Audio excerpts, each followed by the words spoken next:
नमस्कार गाइस, स्वागत है आपका इस चैनल पर। आज की बातें कुछ अच्छी हैं, कुछ बुरी भी हैं और हम लोग बात करेंगे समसामयिक घटना चक्र करंट अफेयर्स पर कुछ पॉइंट जो हमारे एज ए स्टैटिक जीके बन जाते हैं। करंट से ही स्टैटिक और स्टैटिक से जीके और छोटे छोटे पॉइंट से बन जाता है जीएस गाइस। चलिए, आपकी तैयारी अच्छी हो रही होगी, ठीक है। अपना ध्यान रखें, ख्याल रखें। इस बड़ी दुनिया में बहुत छोटे हैं हम लोग, अपना अस्तित्व बनाने में हम सब भाग रहे हैं, दौड़ रहे हैं। तो बस सही डायरेक्शन में दौड़ें, मंजिल जरूर मिलेगी गाइस, ठीक है। परेशानी, समस्याएं सभी लोगों के पास हैं। ऐसा कोई युवा नहीं, कोई बुजुर्ग नहीं, कोई महिला नहीं जिसके पास तनाव, समस्याएं, परेशानियां, संघर्ष ना हो। ये एक समझो हमारे जीवन का पहलू है जिनसे हमें बाहर निकलना पड़ेगा गाइस, ठीक है। मेहनत करते रहिए, हार्ड वर्क करते रहिए, जरूर आपको सफलता मिलेगी एक दिन गाइस। आज हम बात करेंगे कुछ बेहतरीन पॉइंट पर जहां से हो सकता है हम अपनी लाइफ को भी मतलब स्टेप बाय स्टेप सुधार सकें।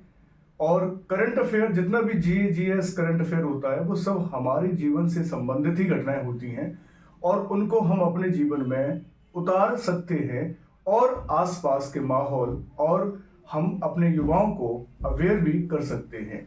चाहे इसे आप पढ़ाई के रूप में देखें, चाहे जागरूकता के रूप में देखें, ठीक है गाइस। तो स्टार्ट कर लेते हैं करंट अफेयर से रिलेटेड कुछ क्वेश्चंस। मैंने वैसे क्वेश्चंस लिख दिए हैं, लिखने में क्या टाइम लगता है तो वीडियो काफी लंबा हो जाता है, तो थोड़ा मैंने यहाँ लिख दिए हैं, थोड़ा आपको याद रहेगा और फास्ट चीजों को हम लोग करते रहेंगे धीरे धीरे तरीके से, ठीक है गाइस।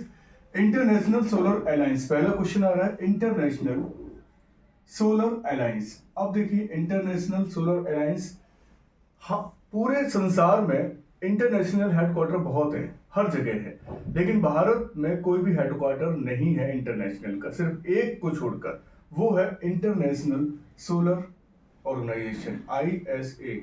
इंटरनेशनल सोलर ऑर्गेनाइजेशन हमारा गुड़गांव में पड़ता है हेडक्वार्टर, और उसकी मीटिंग हुई है इंटरनेशनल सोलर अलायंस की दिल्ली के अंदर बैठक हुई है। कौन सा बैठक है गाइस? 6th sitting.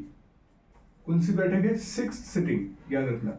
छठी बैठक हुई है दिल्ली के अंदर इंटरनेशनल सोलर अलायंस, ठीक है। इंटरनेशनल सोलर ऑर्गेनाइजेशन कहां पर है? गुड़गांव में है। यहाँ पे लिख देता हूँ, इंटरनेशनल सोलर ऑर्गेनाइजेशन कहाँ है? गुरुग्राम में है, गुरुग्राम में है।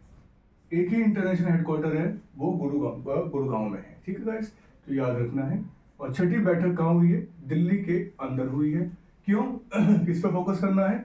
सोलर सिस्टम पर फोकस करना है, मतलब सौर ऊर्जा पर, सोलर एनर्जी पर फोकस करना है, ठीक है। इसको ज्यादा से ज्यादा क्रिएट करना है, रिसर्च करना है, ताकि हम लोग बिजली जाने पर, कोयला खत्म होने पर या कोई भी प्रोजेक्ट खत्म होने पर हम सूरज के माध्यम से हम बिजली को बना सकते हैं। इस पर 6 बैठक हुई थी, छठी बैठक दिल्ली के अंदर का, ठीक है। अब तो सोलर पैनल चल गए, हर घर में सोलर पैनल लगाए जा रहे हैं और बिजली को बचाया जा रहा है ताकि थोड़ा बहुत बिल भी कम आए, ठीक है, और स्वच्छ बिजली मिल सके हमको। नेक्स्ट है, ये 3 पॉइंट गाइस रिलेटेड हैं बांग्लादेश से। बहुत ही अच्छी बात है, Akhaura Agartala cross border line, Akhaura Agartala cross border rail link. ये लिंक जो है अगरतला, आपको पता चल गया त्रिपुरा है, ये बात है त्रिपुरा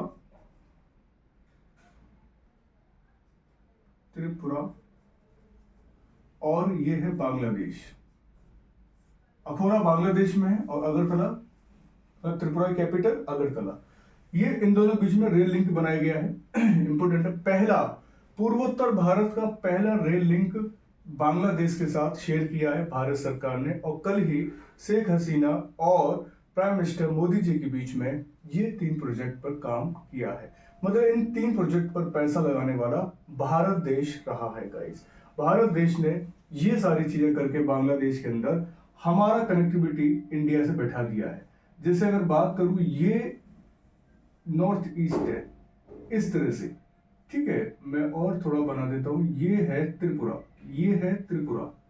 ये है बांग्लादेश, और ये है वेस्ट बंगाल गाइस, ठीक है। वेस्ट बंगाल ही बांग्लादेश। तो वेस्ट बंगाल, बांग्लादेश और त्रिपुरा।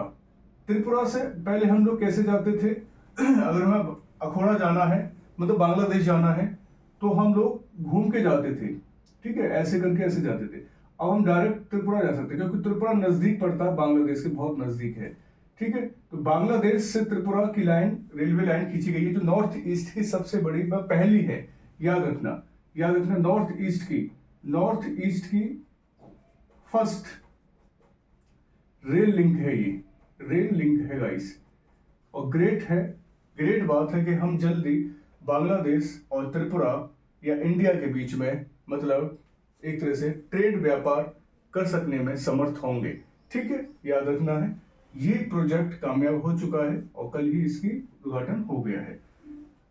खुलना मोंगला पोर्ट रेल लाइन, ये भी बांग्लादेश एंड भारत देश के साथ एक रेल लाइन है जो कि पोर्ट से जोड़ा गया है, मोंगला पोर्ट और खुलना पोर्ट, ठीक है। बांग्लादेश और भारत, ठीक है। खुलना बांग्लादेश में पड़ता है और मोंगला पोर्ट भारत में पड़ता है। दोनों के बीच में रेल लाइन लिंक कर दी गई है, जैसे यहाँ कर दी गई है क्रॉस बॉर्डर रेल लिंक, यहाँ पे सिर्फ रेल लाइन बिछाई गई है गाइस, ठीक है। याद रखना इंपॉर्टेंट रहेगा, बांग्लादेश और भारत के बीच में। बांग्लादेश की प्राइम मिनिस्टर शेख हसीना है, भारत प्राइम मिनिस्टर नरेंद्र मोदी जी हैं, ठीक है। बांग्लादेश पहले क्या था? ईस्ट बंगाल था। ईस्ट बंगाल से पहले क्या था? पूर्वी पाकिस्तान था। पूर्वी पाकिस्तान से पहले क्या था? भारत देश था, ठीक है। जो 1971 में हमने पूर्वी पाकिस्तान को वहां से भगाकर और एक नया बांग्लादेश वहां के लोगों के लिए अलग देश बनाया भारत देश ने। भारत देश आज भी कई देशों की मदद करता है, पड़ोसी मुल्क सही चाहे अदर कंट्री भी सही, हर किसी में हमारा भारत देश आगे रहता है और दिल खोलकर खर्च भी करता है, खाना भी खिलाता है। लेकिन कुछ ऐसे गिद्ध हैं जो हमको ही चौंच मारने का काम कर रहे हैं गाइस। तो बहुत सारे इम्पैक्ट हैं, बहुत सारे अफेक्टेड पड़ते हैं, लेकिन भारत इन धमकियों से डरता नहीं है। जैसे आजकल चाइना पाकिस्तान लोग परेशान करते रहते हैं।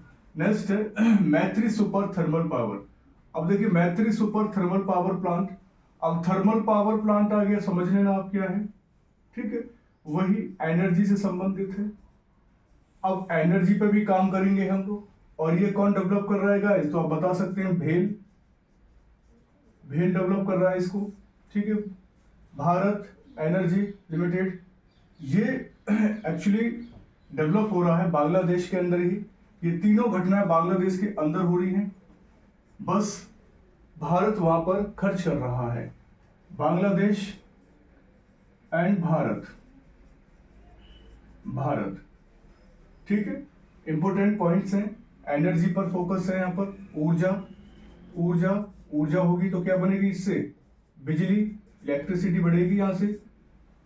याद रखना, भारत बांग्लादेश, तो भारत सारे प्रोजेक्ट पर काम कर रहा है बांग्लादेश के अंदर, और बांग्लादेश के साथ हम लोग एक संबंध अच्छा बनाना चाहते हैं, क्योंकि बांग्लादेश छोटा सा कंट्री है, कहीं ऐसा नहीं चाइना का ही गुलाम बन जाए, जैसे मालदीव और नेपाल, तिब्बत, ये सब पाकिस्तान जो आज गुणगान कर रहे हैं चाइना का, बहुत बड़े इंटरनेशनल लेवल पर जियो पॉलिटिक्स हो रही है, जो आम आदमी जानना नहीं चाहता है एग्जैक्टली हो क्या रहा है इंटरनेशनल लेवल पर गाइस।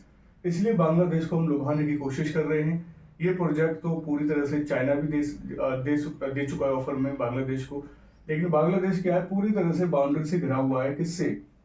भारत से। तो बांग्लादेश तो नो समझो जा ही नहीं सकता चाइना के झूला में, ठीक है, वो कितने प्रयास कर ले।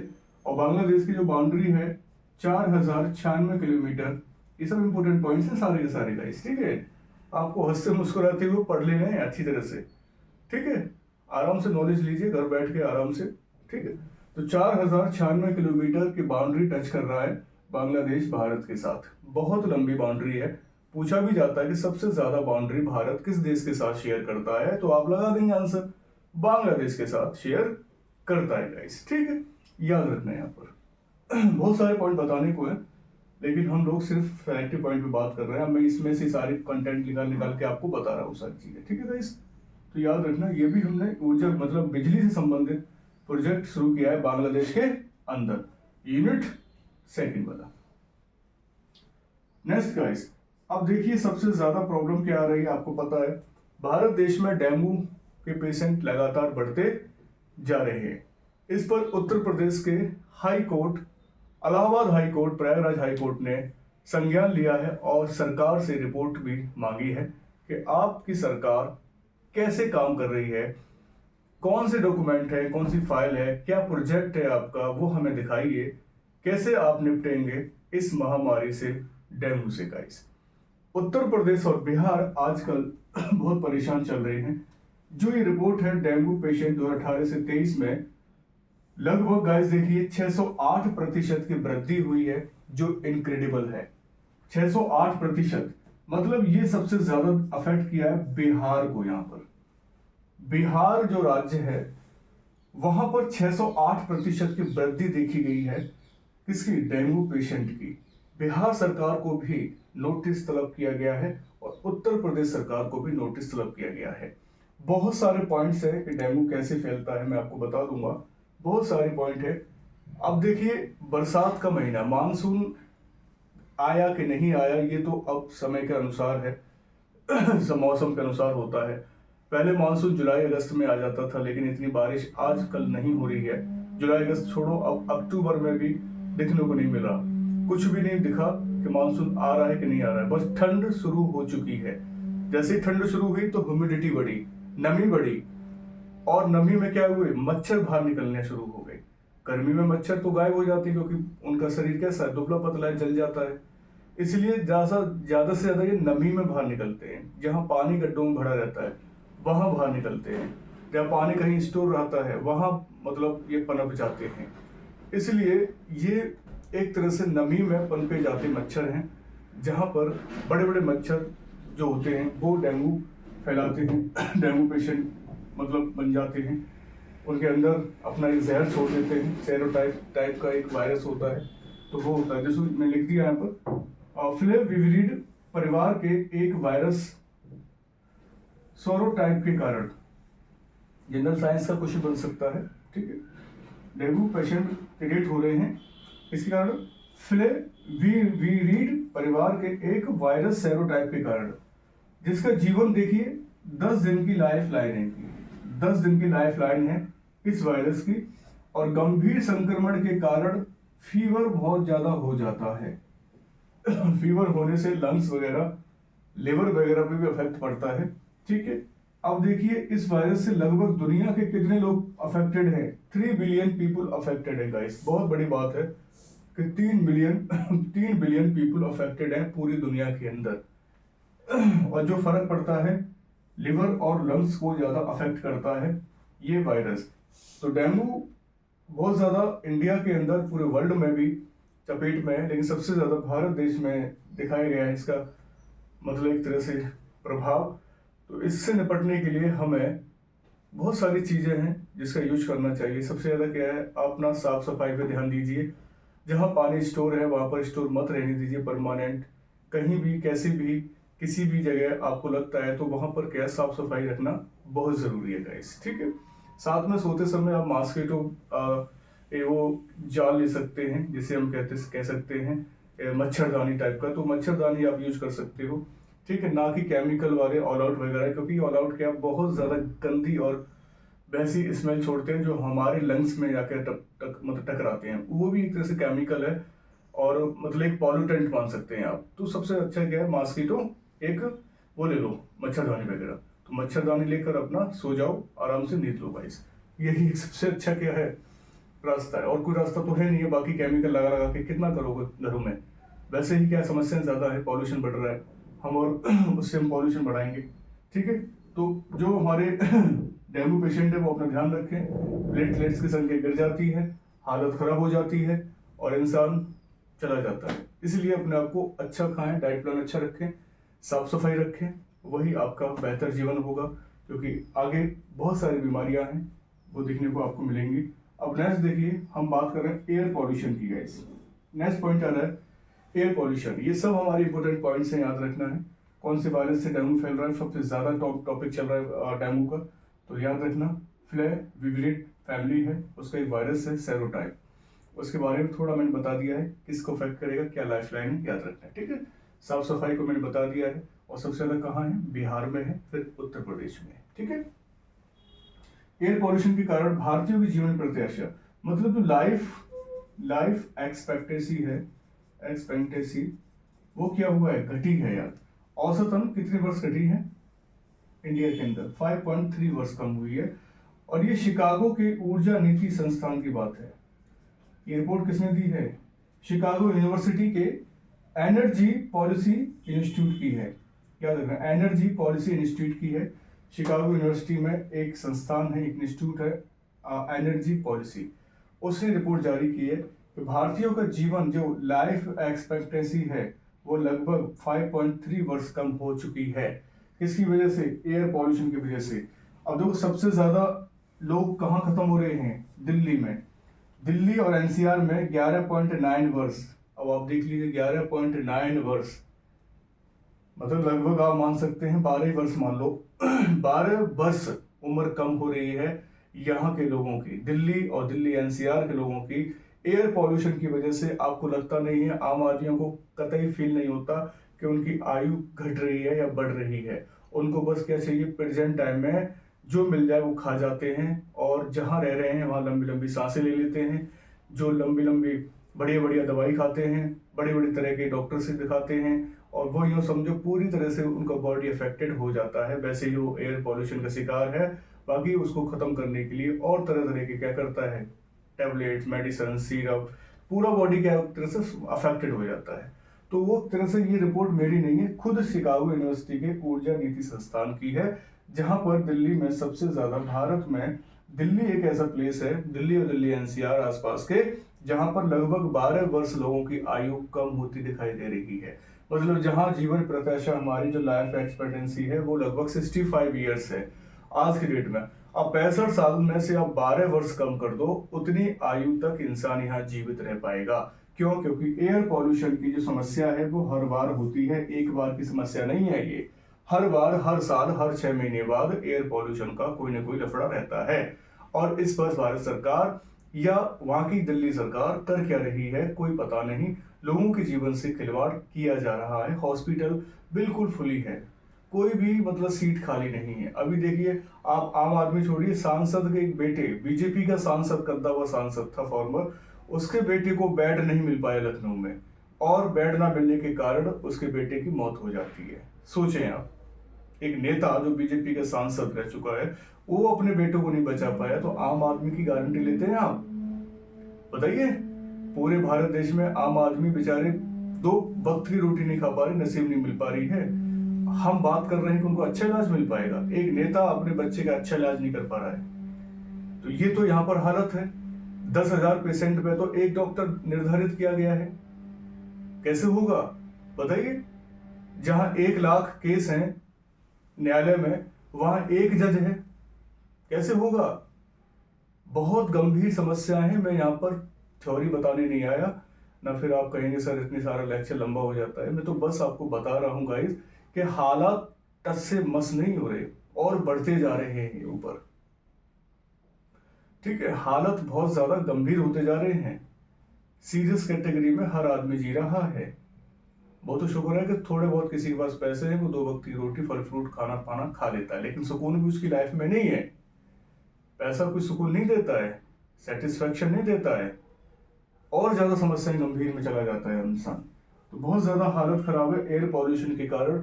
यहाँ तक देखो 12 वर्ष कम हो रही है लोगों की आयु। बताइए कैसे जिएगा इंसान, क्या होगा उसका? और ये किसी वजह से, जिसका PM 2.5 है, जहां नाइट्रोजन डाइऑक्साइड है, सल्फर डाइऑक्साइड है, कार्बन मोनोऑक्साइड है, ओजोन है, O3 है, अमोनिया है, NH3 है, बेंजीन है, ये हैं बहुत ज्यादा हालत खराब। और अल्ट्रा फाइन कण प्लस प्लस भी पाए जाते हैं। ये बताइए, अल्ट्रा फाइन कण, बताइए कितना ग्रेट। मतलब एक तरह से ये पार्टिकल्स है जो एक तरह से लंग्स को अफेक्ट करता है। ये किसको अफेक्ट कर रहा है? लंग्स को गाइस।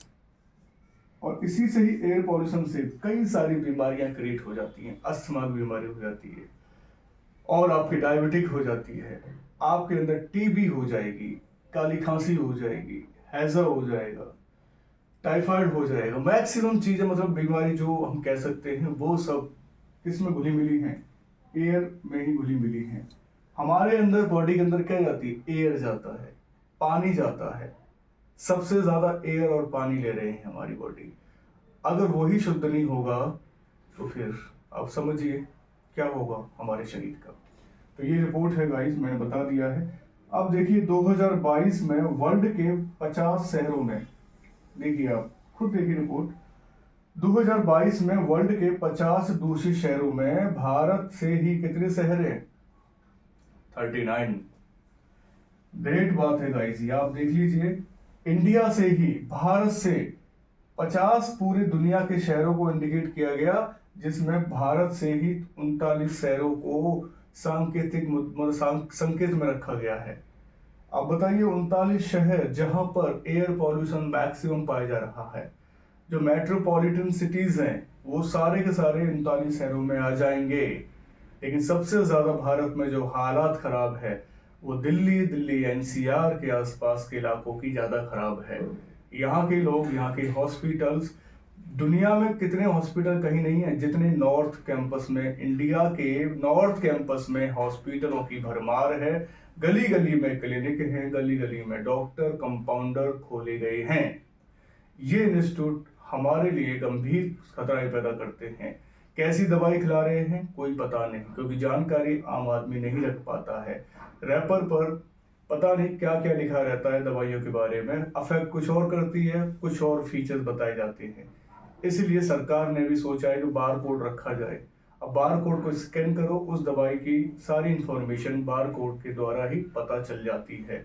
मतलब आम आदमी को एक तरह से अवेयर होना बहुत जरूरी है। मैं ये नहीं कि करंट पढ़ा रहा हूँ सब बच्चों के लिए, ये सारे हमारे भारतीयों के लिए भी है।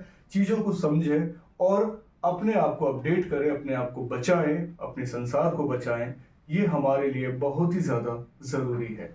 जीवन संघर्षशील है मानते हैं, लेकिन बीमारियों से बहुत दूर रहें गाइस।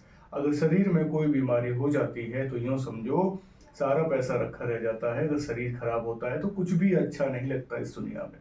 तो कोशिश करें अपने आप को मेंटेन रखें, एक्सरसाइज करें, लिमिटेड करें, योगा मेडिटेशन करें। इसी में आपको उद्धार है, बाकी किसी में नहीं है। आप सोच लीजिएगा, याद रखिएगा। बहुत इनकी कंडीशन खराब है। 39 सिटीज हमारे भारत से ही है। आप देख लीजिए, मैं क्या बात करूं, लंबा लेक्चर हो जाएगा ज्यादा, इसलिए थोड़ा सा शॉर्ट्स में मैं बता रहा हूं सारी चीजों को। एक रिपोर्ट आई है क्रिएटिव सिटीज नेटवर्क, ठीक है, ये यूनेस्को ने लॉन्च किया है। मात्र 2 शहर हमारे, ग्वालियर और कोझिकोड, ग्वालियर मध्य प्रदेश का और कोझिकोड जो है ये केरला का है। 2 शहरों को इसमें रखा गया है गाइस, ठीक है। ये एमपी का है और ये केरल का है, ठीक है। क्रिएटिव सिटीज नेटवर्क मतलब ऐसा काम किया है ग्वालियर कोझिकोड ने। और वर्ल्ड के 55 शहरों में 2 शहर भारत के हैं, याद रखना है, दिख रहा होगा आपको। और ये यूनेस्को की रिपोर्ट है गाइस, यूनेस्को, ठीक है, United Nations educational scientific cultural organisation की रिपोर्ट है। यूनेस्को का हेडक्वार्टर पेरिस में है, ठीक है। और यूनेस्को एक तरह से ऐसी साइट है जो वर्ल्ड हेरिटेज को मतलब तरह से मर्ज कर लेती है। जैसे कि दिल्ली में हाल ही में सर्वे किया यूनेस्को ने, और वहां पर देखा गया कि 50 ऐसी साइट हैं जिनको हम शामिल करेंगे। तो इन फ्यूचर में मैक्सिमम साइट जो वर्ल्ड हेरिटेज है वो यूनेस्को ही साबित करती है, यूनेस्को ही पब्लिश करती है रिपोर्ट वर्ल्ड हेरिटेज की। तो यही एक तरह से क्रिएटिव सिटीज हैं जिन्होंने अच्छा वर्क किया है, अपने आप को क्रिएट किया है हर सेक्टर में। भारत के 2 शहर आए हैं, ग्वालियर कोझिकोड का, इस ठीक है, यूनेस्को की रिपोर्ट है, याद रखना है। और टोटल जो संसार के जो शहर है वो 55 है। Next, one nation one registration. One nation one registration unique identification number है फॉर डॉक्टर्स, ठीक है, दिख रहा होगा छोटा सा। One nation one registration unique identification number for doctors. एक मतलब पहचान नंबर दिया जाएगा डॉक्टर्स को, ताकि वो झोला छाप डॉक्टर ना बन पाए। एक तरह से इस पर वन नेशन वन रजिस्ट्रेशन पर एक ऐप होगा, वो अपनी सारी डिटेल्स, डॉक्टर जो भी बनेगा सारी डिग्री उस पर रखेगा, सारे एक्सपीरियंस सर्टिफिकेट अपलोड करेगा। मतलब किसी भी डॉक्टर की हम जानकारी इसके माध्यम से चेक कर सकते हैं कि वो असली डॉक्टर है या नकली डॉक्टर है, किस ब्याह पर कहाँ प्रैक्टिस की है, कहाँ एक्सपीरियंस लिया है और क्या अस्तित्व है, क्या डिग्री है। इसलिए one nation one registration for doctors doctors के लिए ज़रूरी है, क्योंकि डॉक्टर्स आज एक गॉड का रोल प्ले करता है, लेकिन वास्तविकता में ऐसा नहीं होता। वो पैसे के लिए रोल प्ले कर रहे हैं। मैक्सिमम मजदूर गरीब आदमी का खून चूस रहे हैं। इसलिए ऐसे डॉक्टर्स को हम लोग बहिष्कार करते हैं जो इंसानियत के दुश्मन है, मानवता के दुश्मन है। उनको पैसे के लिए नहीं, इंसान को बचाने के लिए काम करना चाहिए। इसलिए जो लोग पैसा भरमार कमा रहे हैं, डॉक्टर्स ऐसे लोग जो खुद नहीं जानते कि हम भी एक इंसान हैं, हमारा बच्चा भी एक इंसान है, हम इतना पैसा कमा के क्या करेंगे। जरूरतमंदों की हमेशा हेल्प करें, ये बहुत ज़रूरी है। सभी के लिए कह रहा हूँ, चाहे डॉक्टर्स, चाहे एडवोकेट्स, टीचर्स, प्रोफेसर्स, पुलिस, कोई भी हो, जज, हर इंसान मानवता के लिए देखें। कोई संस्थान ऐसा नहीं जहां मानव के केस ना आते हों। हमेशा ह्यूमैनिटी को बरकरार रखें। जहां लगता है कि हाँ पनिशमेंट देना चाहिए, जहां लगता है कि हाँ पैसा लेना चाहिए लीगल टाइप से, वो सारे काम आप कीजिए। बाकी मदद हमेशा कीजिए लोगों की। गाइस चलिए, मैंने बस इतना बता दिया है।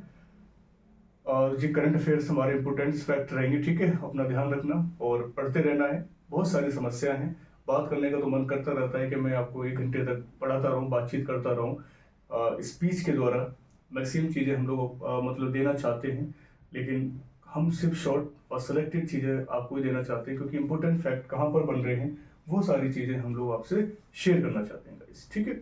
वीडियो अच्छा लगे तो लाइक किया करो, शेयर भी कर दिया करें, मैक्सिमम लोग देखा करें, है ना। कोई इसमें कोई फीस नहीं है, ना कोई पेड ग्रुप है, और ना होगा। ये चैनल खुद एक तरह से अपने आप में सोशल सर्विस के लिए है, सारी चीज़ें हैं। इसको इसलिए आप लोग अच्छी तरह से शेयर करो, है ना। अपना कोई भी दिक्कत आती है, मेरा कॉन्टैक्ट नंबर भी रहता है, आप कॉन्टैक्ट कर सकते हैं बिना कोई टेंशन के, कमेंट छोड़ सकते हैं। कोई दिक्कत आती है, सजेशन भी हमें दे सकते हैं, ऐसी बात नहीं, सजेशन भी हम लोग लेते हैं। सजेशन के हिसाब से हम लोग वीडियो भी बनाते हैं। तो अपना कोई भी क्वेरी होती है तो प्लीज़ आप लीव किया करें, ठीक है गाइस। चलिए, अपना ख्याल रखिएगा, मुस्कुराते रहिएगा, समस्याओं से आप डरे नहीं, आगे निकलें गाइस। यही हमारा एक एजुकेशन एक वेपन है हमारे लिए, नॉलेज एक वेपन है, हथियार की तरह इसको इस्तेमाल करें और आगे इन सब को पीछे छोड़ते हुए तनाव मुक्त जिंदगी जिए गाइस। चलिए, नमस्कार, जय हिंद, जय भारत।